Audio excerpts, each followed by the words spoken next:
Hi ma'am nungairibo do ma'am ngasidi aido samosa semak tawinebako samosa se aina semge khalise kuirebako adu ma'am ngasidi semane ado ai samosa semnabagidamagta ahanbata moida khara lawjarebako moida sida aina thumju hapjare aduga sida isika tariba manganse konsiginebako adune ado thum hapaba matungda aina kala jira khara hapjarebako masakse fajanabagidamagta ko haidi smaina amomobuka yauraga leibado yam phajai chabadasu hawidana aduni ma'am se punumakse mix tawloraba matungda aina thau su khara sahanjare thau salisana kaigino haibada horin poto chaba matamda shwai laubagine launabaidamakta bako adu ai su thagumba kaimdi hapjade duna thau asabase oina happe aduga munna totpidoine bako adu ma'am yengase sum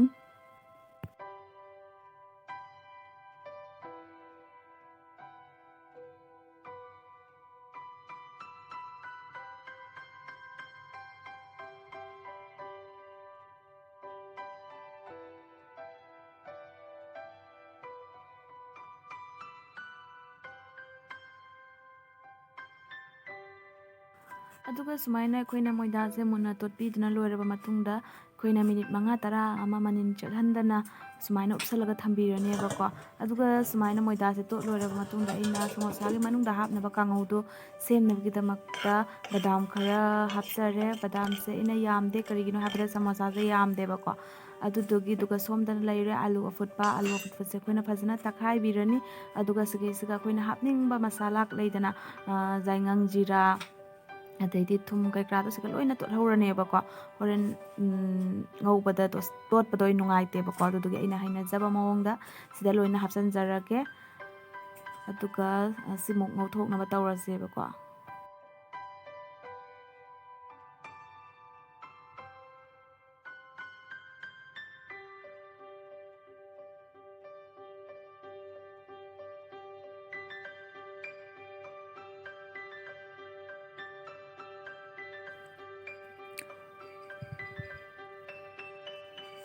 ꯑꯗꯨꯒ ꯑꯩꯅ ꯀꯥꯡꯉꯧ ꯉꯧꯅꯕꯒꯤꯗꯃꯛꯇ ꯊꯥꯎ ꯈꯔ ꯂꯧꯖꯔꯦ ꯊꯥꯎꯁꯦ ꯁꯥꯔꯕ ꯃꯇꯨꯡꯗ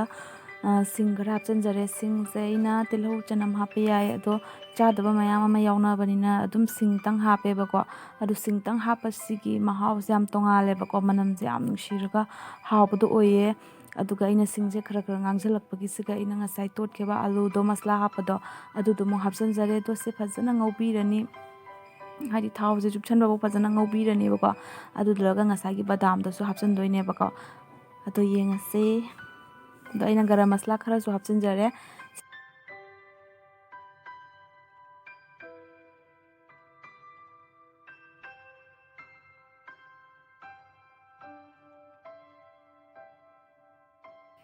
ꯉꯧꯒꯗꯕ ꯈꯣꯠꯀꯗꯕ ꯂꯣꯏꯅꯃꯛ ꯂꯣꯏꯔꯕꯅꯤꯅ ꯍꯧꯖꯤꯛ ꯁꯃꯣꯁꯥꯁꯦ ꯁꯦꯝꯅꯕ ꯑꯣꯏꯅ ꯇꯧꯔꯁꯦꯕꯀꯣ ꯑꯗꯣ ꯁꯤꯗ ꯂꯩꯔꯦ ꯑꯗꯨꯒ ꯏꯁꯤꯡ ꯈꯔꯁꯨ ꯁꯤꯗ ꯂꯩꯖꯔꯦ ꯏꯁꯤꯡꯁꯤꯅ ꯍꯣꯔꯦꯟ ꯑꯗꯨꯝ ꯀꯃꯥꯏꯅ ꯇꯧꯋꯦ ꯍꯥꯏꯗꯣ ꯑꯗꯨꯝ ꯌꯦꯡꯉꯁꯤ ꯃꯌꯥꯝ ꯑꯗꯣ ꯑꯇꯥꯁꯦ ꯃꯣꯏꯗꯥꯁꯦ ꯇꯛꯄ ꯍꯧꯔꯦ ꯑꯗꯨꯒ ꯃꯌꯥꯏꯗ ꯈꯥꯏꯗꯠꯇꯣꯏꯅꯦꯕꯀꯣ ꯑꯗꯨ ꯌꯦꯡꯉꯁꯤ ꯑꯩꯅ ꯍꯩꯖꯕꯤ ꯃꯑꯣꯡꯗ ꯑꯗꯨꯝ ꯇꯧꯔꯒꯦꯕꯀꯣ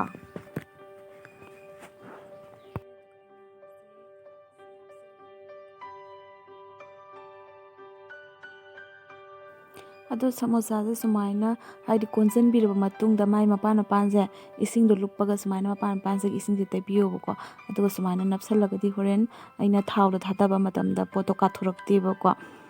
ꯑꯗꯨꯗꯨꯅ ꯃꯄꯥꯟꯁꯦ ꯏꯁꯤꯡ ꯇꯩꯕꯤꯒꯗꯕꯅꯦꯕꯀꯣ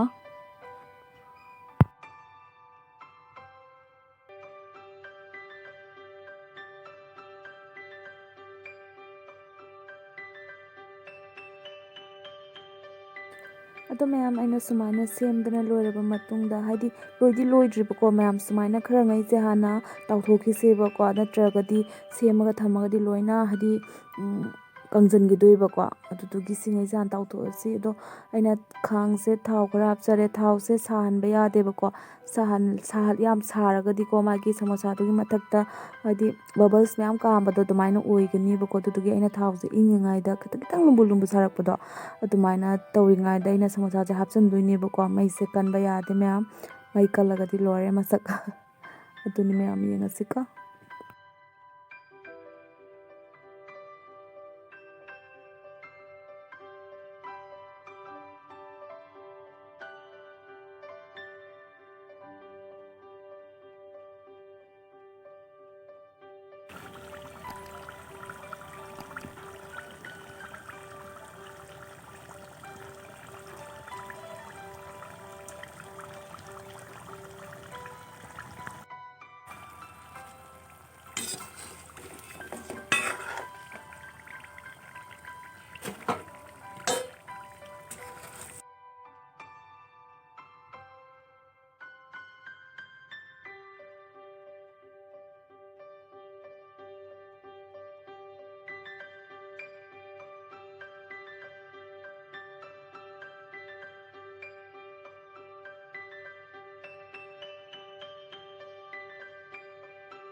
khakta ngare khoi ko ama sida ne magalai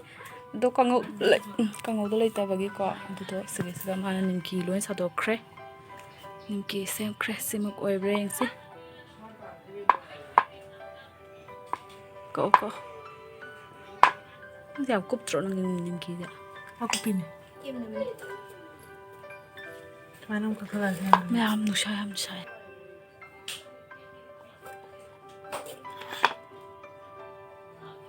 ya Jibi katat shi shang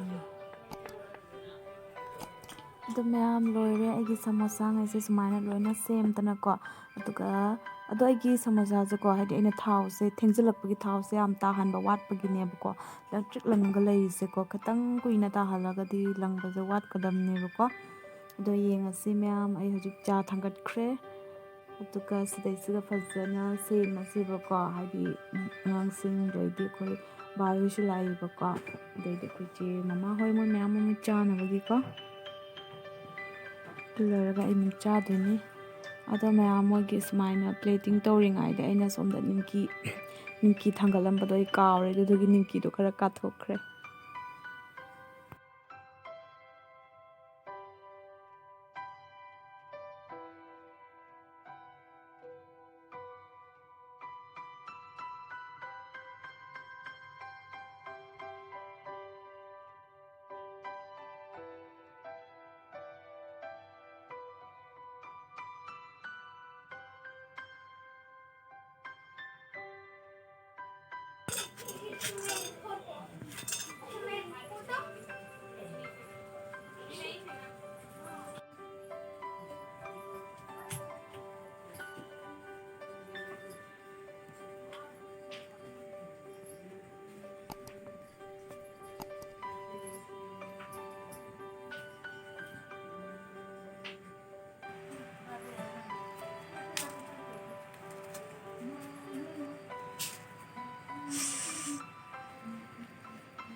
moini naga loin thakada mandro ja de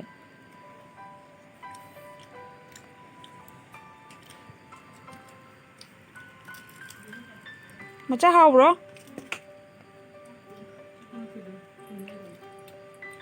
muna hawra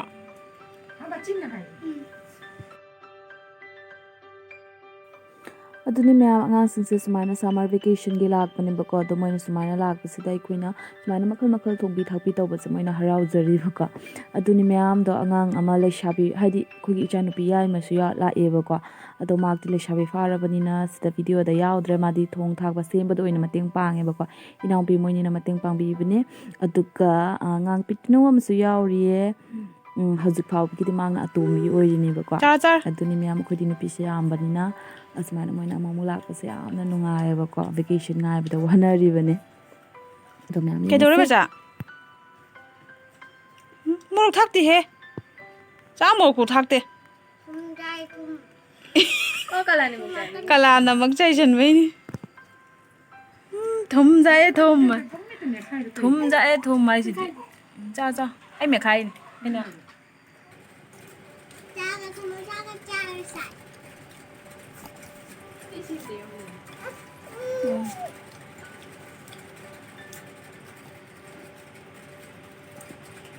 ui nang cha ga dra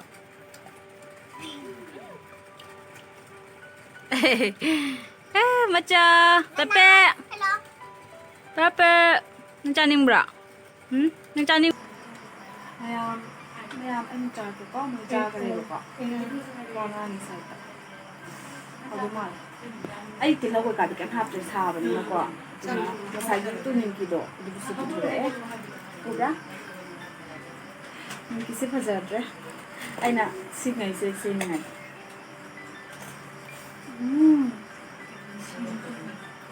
Nakalo.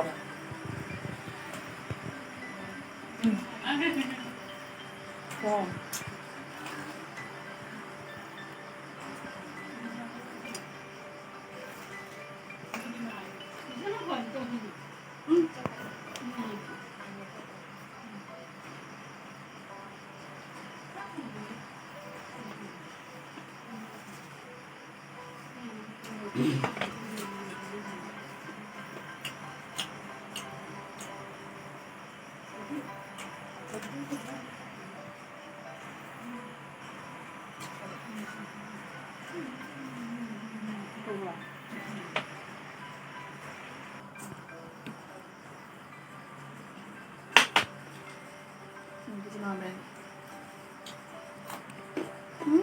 말이네.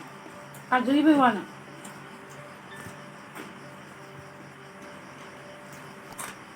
아, 깜짝 놀라. 이승 그거 잘르시다. 어?